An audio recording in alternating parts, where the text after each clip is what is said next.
ജനങ്ങളെടുക്കുന്ന പണം പിരിക്കുക, കക്കുക, മുക്കുക. ഇതാണ് അവരുടെ മിനിമം പരിപാടി. CK ഗോവിന്ദൻ നായർക്ക് സ്മാരകം ഉണ്ടാക്കുമെന്ന് പറഞ്ഞ് പണം പിരിച്ചു, എവിടെയും കണ്ടിട്ടില്ല. തിരുവനന്തപുരത്ത് K കരുണാകരന് സ്മാരകം നിർമ്മിക്കുമെന്ന് പറഞ്ഞിട്ട് പണം പിരിച്ചു, കാണാനില്ല.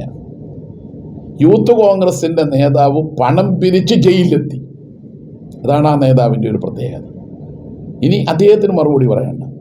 30 വീടെന്ന് പറഞ്ഞതാണ്. പിന്നെ ആവേശം മൂത്തപ്പോൾ ഞങ്ങൾ 100 എന്ന് പറഞ്ഞു. 30 100 സ്ഥലവും ഇല്ല. കോൺഗ്രസിൻ്റെ നേതാവ് VD സതീശൻ പറഞ്ഞത് ആഗസ്റ്റ് മാസം 3-ാം തീയതിയാണ്. ആഗസ്റ്റ് 2-നാണ് 2024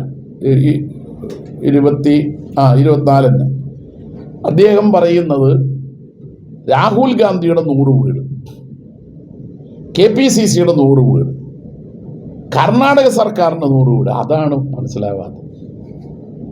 കർണാടക സർക്കാർ പൈസ കൊടുത്തു കഴിഞ്ഞാൽ അത് കോൺഗ്രസിൻ്റെ അക്കൗണ്ടിൽ വരും എന്നുള്ള അപാരമായ കണ്ടെത്തലാണ്.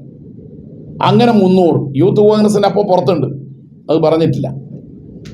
ഈ 300 വീട് 30 സെക്കൻഡ് കൊണ്ട് പണിയുമെന്ന് പറയാനുള്ള മാന്ത്രിക വിദ്യ അദ്ദേഹത്തിനല്ലാതെ മറ്റാർക്കും ഉണ്ടാവില്ല. അതുകൊണ്ട് അദ്ദേഹത്തോട് ഞാൻ അഭ്യർത്ഥിക്കുന്നത് അടിയന്തരമായി കർണാടകയിലെ എഹലങ്കിയിൽ പോകണം.